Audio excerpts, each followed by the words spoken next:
La presión social por tener todo perfecto, por hacer todas las cosas bien, nos lleva a olvidarnos de cuidarnos a nosotros. Principalmente debemos conocernos, ¿ok? Conocer hasta dónde podemos llegar, conocer nuestros propios límites y en todo caso pedir ayuda. Lo más que me afectó a mí fue no pedir ayuda. Yo sentía que yo podía con todo, o no sé si tenía que demostrar a la gente.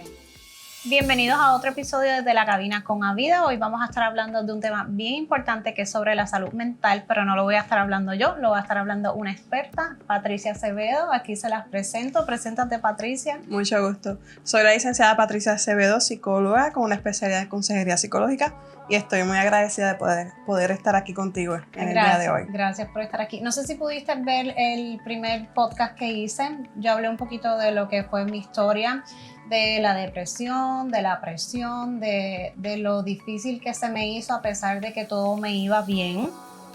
Mucha gente habla de lo que es ponchar, del trabajo 8 a 5, pero muy poco se habla del emprendimiento y de la presión que eso trae y las dificultades y el burnout que viene consigo. ¿Por qué pasa esto? Lo que ocurre muchas veces es que nos enfocamos tanto y tanto en crear, que nos olvidamos en disfrutar el proceso que hay detrás de nosotros crear nuestro propio emprendimiento. Muchas veces la presión social por tener todo perfecto, por hacer todas las cosas bien, nos lleva a olvidarnos de cuidarnos a nosotros. Y entonces cuando olvidamos cuidarnos, ahí perdemos lo que es nuestra esencia. Entonces cuando finalizamos nuestro proyecto, cuando creemos que todo está perfecto, no lo disfrutamos. Entonces podemos entrar, por ejemplo, en tener pensamientos intrusivos. En tu caso, que llegara un momento en donde la depresión toca nuestra puerta, donde en vez de sentirnos alegres, nos sentimos tristes y queremos salir corriendo en vez de disfrutar lo que hemos creado con tanto sacrificio. Entonces, cuando llegamos nuestro cuerpo a ese límite, que podemos llamarlo el burnout, pues nuestro cuerpo va a tener una reacción. ¿Okay? Entonces, al tener esa reacción, se va a reflejar tanto internamente como externamente en nuestro cuerpo. ¿Y qué podemos hacer para evitarlo o poder minimizar un poco que no sea tan fuerte ese burnout? Aquí es muy importante ver hasta dónde nuestro cuerpo puede tolerar. Nosotros principalmente debemos conocernos, ¿ok? Conocer hasta dónde podemos llegar, conocer nuestros propios límites y en todo caso pedir ayuda. ¿Okay? Pedir ayuda no tan solo en cuestión de para que nos ayuden a llevar nuestro negocio, sino pedir ayuda al entorno, a las personas que nos rodean, ¿verdad? Muchas veces lo que necesitamos es poder hablar de cómo nos sentimos. Y una vez hablamos de cómo nos sentimos, esa carga puede disminuir. Eso, disculpa que te interrumpa, pero yo creo que eso fue lo más que me afectó a mí, fue no pedir ayuda. Yo sentía que yo podía con todo, o no sé si tenía que demostrar a la gente que podía. Además de tener negocio, yo soy mamá, tengo 3 hijos, soy esposa y siempre se me ha hecho bien difícil pedir esa ayuda. Y yo creo que eso fue lo que me llevó a tocar el fondo. Claro, y más en nuestro caso las mujeres cuando tenemos diferentes roles. ¿Okay? No tan solo tú tienes el rol de empresaria, sino también tienes el rol de mamá, tienes el rol de esposa, tienes el rol de hermana, tienes el rol de ser compañera, de poder llevar un negocio. Entonces, nosotros tenemos diferentes roles y en todos los roles nos exigimos tener lo mismo, aportar lo mismo, cuando en ocasiones no es así. Por ejemplo, cuando emprendemos un negocio, tal vez ese lado de mamá presente no va a estar 24/7 como estaba antes, pero podemos delegar a otra persona que nos pueda ayudar. Por ejemplo, buscar a los niños a la escuela, que a lo mejor antes yo lo hacía, pero ahora tengo que reconocer que no llego a eso. Y pedir ayuda por un tiempo en específico no significa que yo estoy siendo una mala madre. Todo lo contrario, reconozco hasta dónde yo puedo llegar. Y mis hijos, y me siento con mis hijos a explicarles, mira mamá, por una temporada no va a poder buscarlos a la escuela, pero va a conseguir una persona que los va a buscar. Y luego mamá se va a integrar en la tarde. ¿Existe tal cosa como el balance? Porque muchas veces las personas dicen hay que tener un balance, hay que tener claro, un balance. Un balance, pero un balance diseñado a tus necesidades. Mi balance no va a ser el mismo tuyo. Tu balance no va a ser el mismo, un ejemplo de una colega tuya. Tu balance no va a ser el mismo a lo mejor a una amiga. Que tú tienes 3 hijos, tu amiga a lo mejor puede tener un hijo. no es lo mismo. Yo siempre hablo que nuestro balance y nuestro equilibrio va a estar acorde a cuáles son nuestras necesidades. ¿Y por dónde puedo empezar? Aquí es importante identificar un ejemplo, cómo tú deseas que sea tu rutina.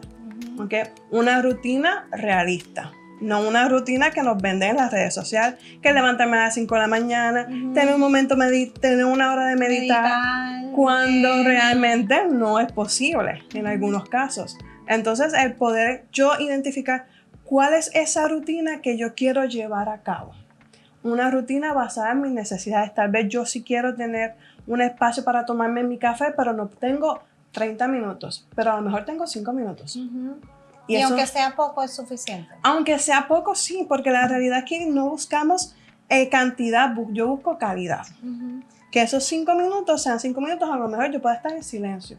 Y esos 5 minutos yo puedo tomarme mi café, pensar en cómo va a ser mi día, y eso es como un boost de energía para yo poder continuar mi día a día. Aquí a veces pensamos levantarme a las 5 de la mañana, tener una hora para mí, pero no llego al final del día.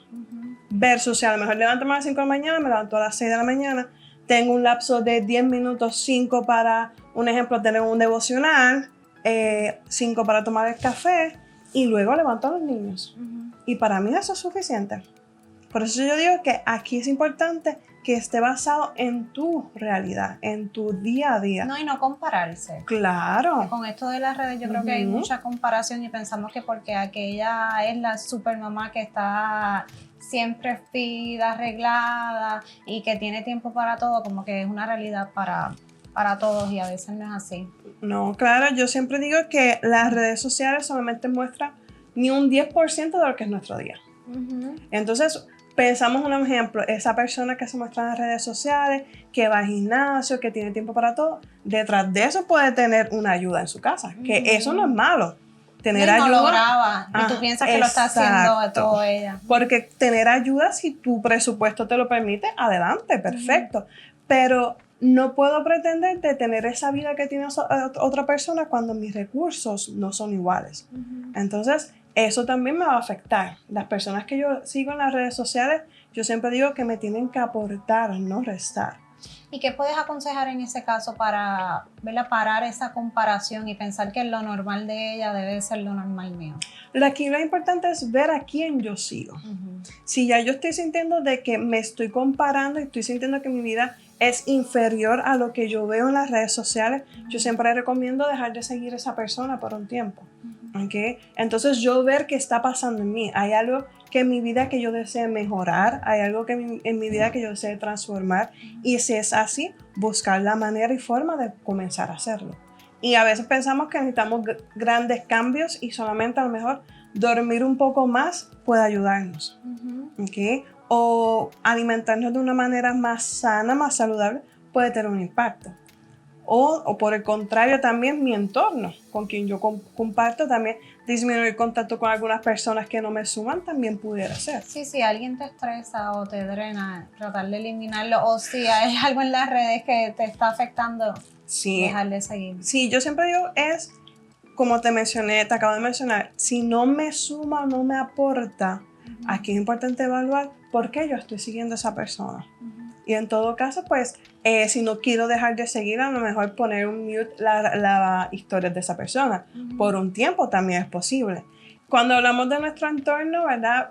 Aquí hablamos, hay un boom de los límites, pero yo también tengo que aprender a sostener la incomodidad que el otro me hace sentir, ¿ok? Y porque mi vida no va a ser color de rosa todo el tiempo, mis relaciones no van a ser color de rosa. Entonces yo también tengo que aprender a sostener esa incomodidad y buscar las formas de yo comunicar esa incomodidad para ver si esa relación puede tener a lo mejor una solución.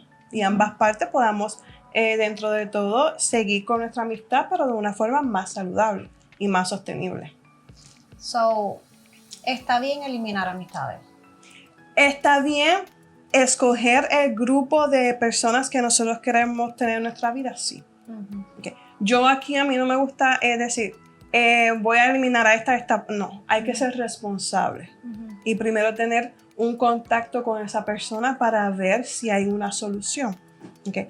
Y siempre yo digo, mira, yo no puedo pretender que yo conozca a esta persona de la escuela superior y a esta edad tener la misma relación, ¿no? Porque hemos cambiado durante todos estos años. Entonces, antes de cortar, yo siempre invito a conversar. Y luego de esa conversación, no vemos una solución a la situación, pues entonces podemos despedirnos como amistad. ¿Y tú recomiendas hablarlo así, tal cual, directo? O sea, ¿me está afectando tal cosa o de una forma más sutil? Podemos tener una conversación donde yo pueda decir, mira, estoy percibiendo esto de nuestra relación, ¿qué tal? Y proponer una solución. Porque siempre estamos acostumbrados a yo señalar, pero yo no propongo ninguna solución. Exacto. Entonces es importante, si yo voy a mostrarle a la persona, le voy a decir, mira, me está incomodando esto, tal vez podemos solucionarlo de esta forma. ¿Okay? Importante también, si es una relación donde ya hay un abuso, ahí sí debemos cortar. ¿Okay? Aquí yo estoy hablando cuando es relaciones donde no existe un abuso, tanto ni físico, ni verbal, ni emocional. Y hay muchas amistades que tienen este patrón de pasivo-agresivo, que eres mi amiga, pero me hace sentir de tal forma, o quizás me estás señalando o criticando, y muchas veces eso afecta, pero por la amistad de tantos años uno se queda aguantando. Claro, sí, porque lo vemos como la norma. ¿Okay? Entonces normalizamos tener conversaciones que yo te hable de una forma o te exija de una forma y lo vemos eso normal, y la realidad es que no es así. Cuando nosotros tenemos una amistad es un intercambio y yo te doy no esperando a cambio algo, pero cuando tú me des ese algo, que sea de forma cortés, que sea de forma empática. Sí, para eso están los amigos.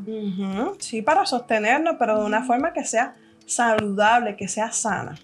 Sí, eso estoy de acuerdo contigo, pero yo he sacado amistades. No, claro, porque quizás no de la mejor forma, pero sí los he eliminado. Pero es que no nos enseñan a hacerlo de una forma saludable. Entonces, pues, pero si para ti está bien la forma en que tú lo hiciste, pues perfecto.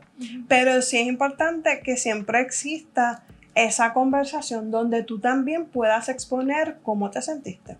Aunque tú sepas que al final esa relación va a terminar, pero tú sientes que tú hiciste lo que tú entendiste que era lo necesario. Otra cosita de la que yo quería hablar, ¿verdad? Cambiando el tema así de las amistades.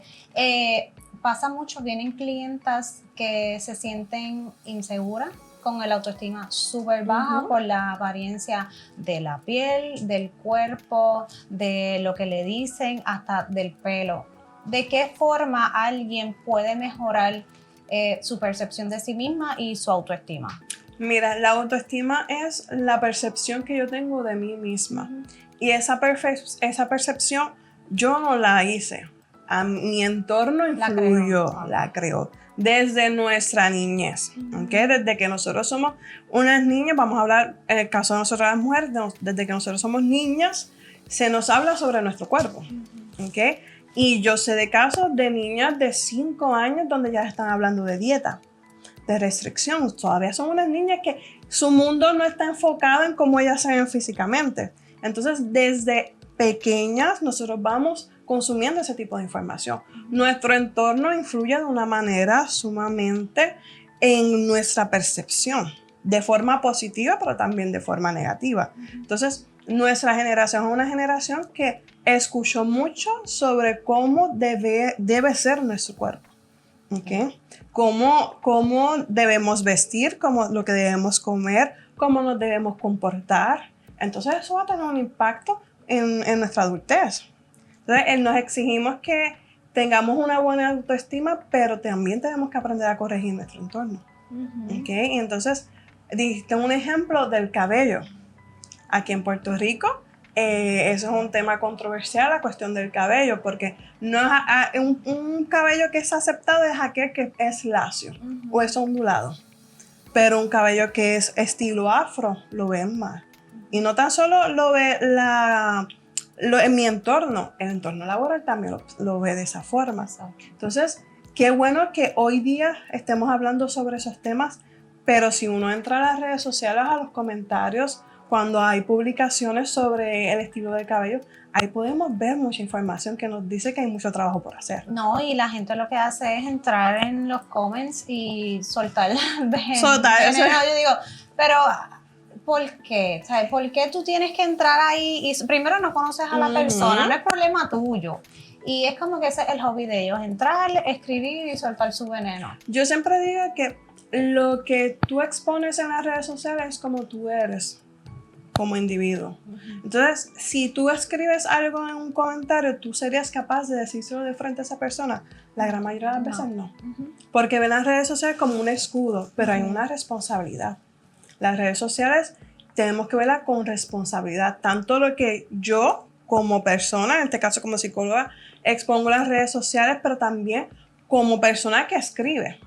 Yo tengo una responsabilidad. ¿Qué puedo hacer yo para que no me afecten esos comentarios? Es entender que, primero es entender que la otra persona habla desde su perspectiva, desde su yo como persona. Habla desde lo que él conoce y no tiene apertura para entender o conocer otros puntos de vista distintos. Entonces yo comencé a distanciarme de eso. Entender de que no habla de mí, sino habla de él mismo. ¿Okay? Lo otro por el estilo es si ya tú ves que estás recibiendo comentarios que tú encuentras que son muy ofensivos, bloquear a las personas es una herramienta. ¿Okay? Porque tú puedes comentarle a las personas tu opinión, pero ¿hasta qué punto tú vas a sacar de tu tiempo para tratar de cambiar la percepción de otra persona que no está dispuesta a cambiarlo? Pero yo entiendo que ahí, primero, antes de llegar a ese punto, se debe trabajar con la autoestima. No, claro que sí. No, claro que sí. Es cuestión de, si tú sientes que tu autoestima no está en el lugar donde tú quieres que esté, es importante así comenzar a trabajarla. ¿Y qué hago? Aquí es importante, por ejemplo, buscar ayuda profesional para que te acompañe en el proceso. Porque en todo caso, yo no puedo cambiar, un ejemplo, si yo tengo 30 años, yo no puedo cambiar 20 años de mi vida en una hora. Hay un proceso, hay unas creencias que yo tengo que trabajar. Que soltar. Y transformar esas creencias ahora en mis propias creencias. Porque cuando nosotros somos pequeñas se nos instalaron que el cuerpo perfecto es un cuerpo que es delgado y tiene unas composiciones sumamente específicas. Entonces, yo tengo esa creencia instalada y esa creencia fue reforzada durante muchos años. Entonces, yo no puedo cambiar esa creencia un día a la mañana. Yo primero tengo que trabajar con la forma en que yo me veo, en que yo me relaciono con mi cuerpo. Y autoestima no es yo amar todas las partes de mi cuerpo, es aceptar tanto aquellas partes que me gustan como aquellas partes que no me agradan. Y agradecer a mi cuerpo, que es el que me permite estar presente hoy día. ¿Okay? Entonces, cuando yo comienzo a trabajar de esa forma, mi diálogo interno, que es una de las cosas que es más difícil de abordar muchas veces, la forma en que yo me hablo. Porque pues, somos muy duras. Claro que sí, somos demasiado duras. Creo que somos las peores críticas de nosotras mismas. Sí, yo siempre le digo a mis pacientes, háblate como tú le hablarías a una amiga. Tú no le dirías a una amiga qué fea tú eres. O qué feo tú tienes tu cuerpo. O tienes el cuerpo lleno, la espalda llena de acné. Yo no le diría eso a una amiga. Entonces, tenemos que comenzar a hablarnos de la misma forma que yo le hablaría a una amiga, una forma sana, saludable, empática, llena de amor, reconociendo que, un ejemplo, tengo partes de mi cuerpo que puedo mejorar. ¿Okay? Y a la vez que mejoro esas partes de mi cuerpo, también le agradezco a mi cuerpo que me ha permitido llegar hasta hoy día. Claro que sí. Es una forma también de comenzar a sanar esa relación que yo tengo con mi cuerpo. Yo, ¿verdad? Esto no estaba en la guía, pero algo que a mí me gustaría tocar, porque para mí es bien personal, es el perdón. Yo creo que cuando pasé la situación del burnout, algo que me di cuenta después es que yo estaba guardando mucho rencor. Y según, ¿verdad? Esto yo no fui a terapia, que deberían ir, pero según yo mis conclusiones, después que pasé, ¿verdad?, toda la situación, entendí que yo estaba guardando mucho resentimiento y si a eso le sumamos la presión que tenía, el emprendimiento, el cansancio, el ser mamá, más el coraje que llevaba guardando, eso fue lo que me hizo estallar. Y entiendo, ¿verdad?, que hay que soltar eso del perdón, que me gustaría hablarlo, y perdonarse a uno mismo. Porque tú no solamente guardas rencor hacia otras personas, sino a ti también. O sea, tú misma a veces tenemos coraje por lo que hice o por lo que no hice. ¿Cómo podemos llegar, ¿verdad?, a esa relación de perdonar, aunque a veces pienso que la persona no lo merece?